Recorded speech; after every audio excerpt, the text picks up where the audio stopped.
Happiness. All living beings are in the pursuit of happiness, not just human beings. Any creature that is born is in the pursuit of happiness. And generations of human beings have been chasing after happiness all their lives. Nobody seems to be finding it. Ask anybody, are you happy? I'm asking you now, are you happy?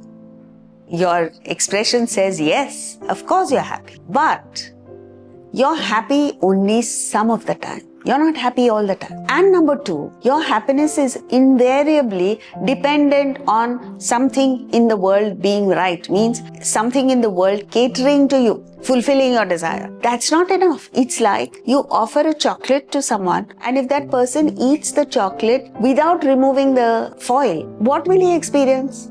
As he chews, he experiences the sweetness of the chocolate, no doubt. But periodically, he experiences something uncomfortable and he has to spit out the foil.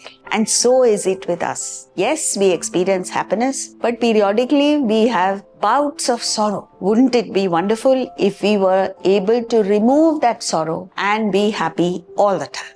For which we need to know, where is happiness? We all believe that happiness lies in the world. So we're all chasing after objects in the world. And we think happiness lies in that object. Why do we think that? Let's say you have a desire to eat ice cream.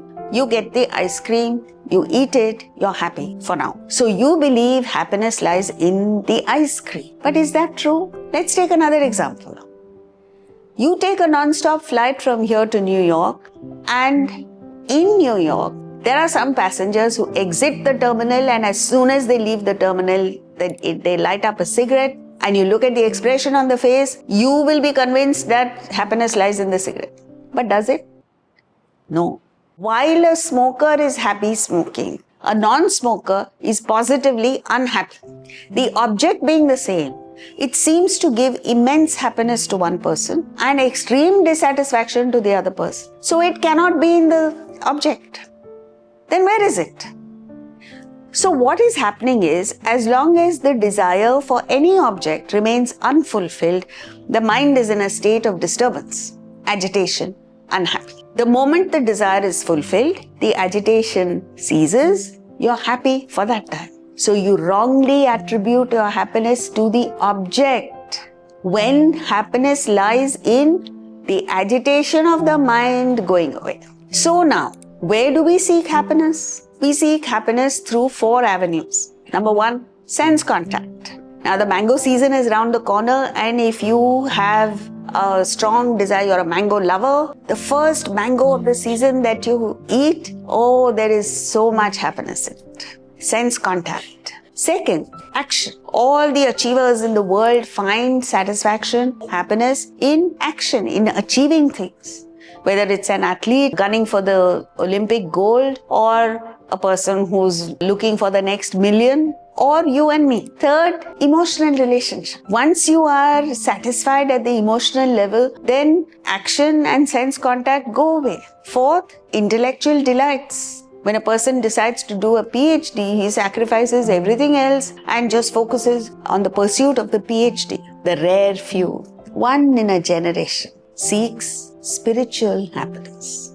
And that person is the one who really gains happiness. But everywhere else that you look, it seems to be a never-ending thing. However much you achieve, you still want more.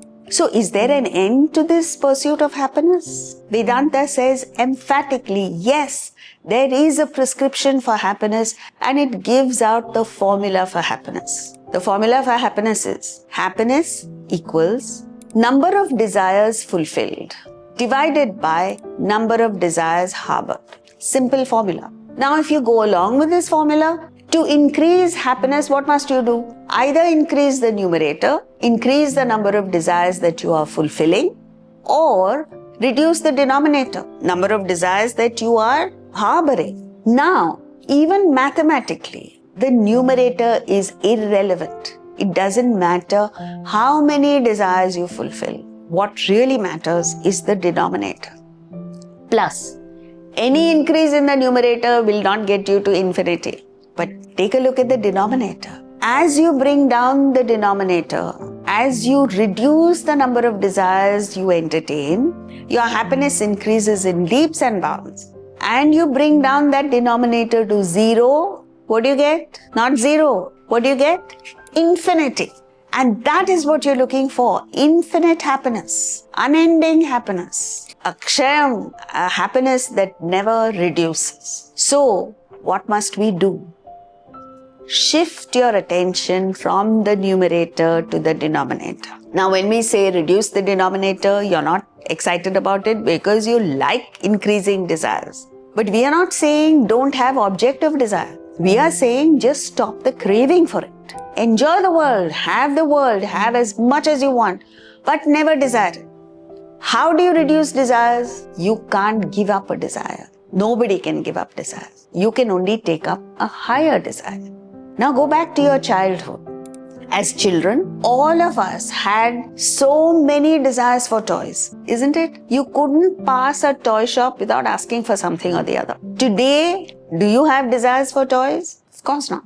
Did you at any time take a decision to give up desires for toys? No. Then how did they go? If you understand that, you know what to do now. How did they go? You simply grew to more exciting things. On your 7th birthday, your parents gifted you a bicycle and you were so thrilled with trying to balance on that bicycle that the desires for toys dropped.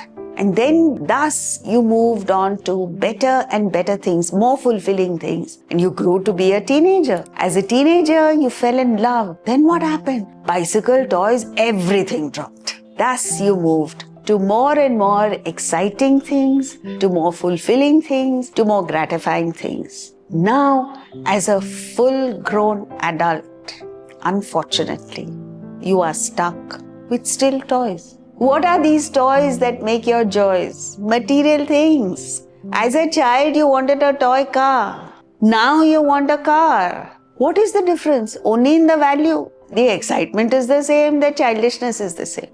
When are you going to grow up?